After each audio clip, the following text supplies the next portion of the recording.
This is Optimal Living Daily episode 2733, 5 Timeless Ways to Turn Your Life Around at Any Age, Part 2, by Marc Chernoff of marcandangel.com. And I'm Justin Malik. Welcome to OLD, where I read articles to you with permission from the authors, but today being a continuation from yesterday. So I recommend listening to yesterday's episode first. That's episode 2732. But if you're all caught up, let's get right to Part 2 and continue optimizing your life. 5 Timeless Ways to Turn Your Life Around at Any Age, Part 2, by Marc Chernoff of marcandangel.com. Number 4, embrace uncertainty. A related skill to doing hard things is thriving in uncertainty. Starting a business, for example, is a remarkable thing to do, but if you're scared of uncertainty, you'll skip it. You can't possibly know exactly how things will turn out, and so if you need to know how things will turn out, you'll avoid life-changing opportunities, projects, career moves, relationships, etc. But if you can be okay with not knowing, you'll open yourself up to an endless pool of possibilities. But of course, they won't come easy. Sometimes you'll not be able to see where you are going. Every step will seem uncertain. But know that as long as you follow your intuition and take baby steps, your soul's inner GPS will guide you home. You'll find that you'll be the right person at the right place at the right time, doing the right thing on point. Trust your instincts. Relax. You know what to do. Living is about learning as you go. And remember, living is risky business. Every decision, every interaction, every step, every time you get out of bed in the morning, you take a small risk. To truly live is to know you're getting up and taking that risk and to trust yourself to take it. To not get out of bed, clutching to illusions of safety, is to die slowly without ever having truly lived.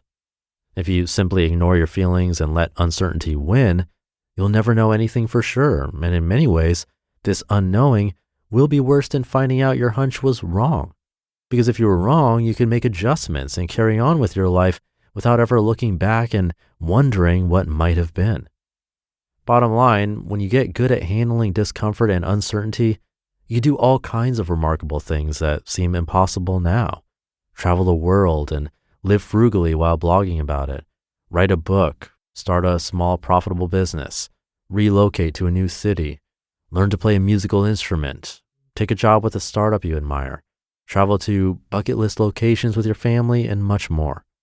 All of these ideas can be achieved in a relatively short time, but you have to be okay with discomfort and uncertainty, and you have to start sooner rather than later. And number 5, build and nurture quality relationships. There are right people and wrong people for you. There are fake people, and then there are those who are true friends and sincere companions on the path. There are people who take the heart out of you and those who put it back. You have a choice of who to spend time with. True friends, personal or professional, have an honest heart and will go out of their way to help you when you need it most. Stick with the people who never let you down and keep their promises. You can't fake that. Truthfully, if your time and energy is misspent on the wrong relationships, personal or professional, or on too many activities that force you to neglect your good relationships, you can end up in a tedious cycle of fleeting friendships, superficial romances that are as thrilling as they are meaningless, and a general sense of wondering why you always seem to be running in place, chasing affection and admiration. How do you build healthy, lasting, personal and professional relationships? How do you find friends that lift you higher? How do you meet a significant other that belongs at your family reunions?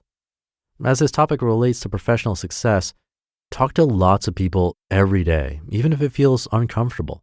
Bosses, colleagues, employees, professors, classmates, social club members, neighbors, friends of friends, everyone. Why? Networking. I've worked for 3 employers since I graduated from college. I left all 3 employers by choice and on good terms and eventually started my own business. But I only interviewed with the first employer. The other 2 employers offered me jobs before I even had a formal interview, based strictly on the recommendation of a hiring manager, someone I had networked with over the years. When employers look to fill a position, the first thing they often do is ask the people they trust if they know someone who would do well in the position. If you start building your network today, you'll be set in the years ahead. Over time, you'll continue talking to new people you meet through your current network and your network's reach, and the associated opportunities will continue to snowball for the duration of your life. Again, this may seem easier for young people, but it's possible for all of us. It just takes effort. The underlying key is to be trustworthy in your relationships. When someone gives someone an employment or business opportunity, the biggest fear is that this person is not trustworthy, that they'll slack off and try to cheat the system. Someone who's established a positive reputation over the years will likely be more trusted and more likely to be recommended. Learn to be trustworthy by being honest, admitting mistakes and fixing them, and generally going above and beyond the call of duty in your personal and professional relationships whenever you're able. If you adhere to this, you'll build a good reputation and people will appreciate and endorse you, which is the best way to get a job, a business investor, or another good friend. Afterthoughts. If you follow these principles, you'll be remarkable. You'll be way, way ahead of most other people, even though you're not competing with them. And opportunities will gradually come your way. Job opportunities, a chance to build something special with someone, an idea for a business that you can build yourself, a new skill to learn and grow from, etc. Of course, you can put all of this off and take an easier, familiar path that keeps you hiking in circles, or you can start down a new path today, turn your life around, and see what the rest of it has to offer you. You just listened to part 2 of the post titled 5 Timeless Ways to Turn Your Life Around at Any Age by Marc Chernoff of marcandangel.com. Elevate your next brunch with help from Whole Foods Market. Everything you need with the quality you want. Like crispy organic pork bacon, plant-based entrees, and beautiful source for good flours that support worker communities. Get festive with Whole Food Market's selection of adult beverages, from sparkling wines to buzzless beers. And Prime members can take advantage of daily deals on bakery and prepared foods favorites perfect for brunch. Make brunch happen at Whole Foods Market. Terms apply. So you open Google Chrome on your phone, you're hunting for a super rare first edition vinyl of a band you're obsessed with, when you're supposed to be working. But this site you tapped on seems pretty shady. And Daryl from IT just jumped up from his desk. Oh no, he's coming your way. It's a good thing built-in malware protection keeps you safe and sound. Not from Daryl though, sorry. There's no place like Chrome. Download Google Chrome on your phone. Thank you again to Marc. Something I've gotten better with over time, personally, I think is uncertainty. I've always had an entrepreneurial mindset, but I think I took the ups and downs of business a bit harder in the beginning, whereas now I've sort of become accustomed to it a bit more over the years. Definitely not immune to it by any means.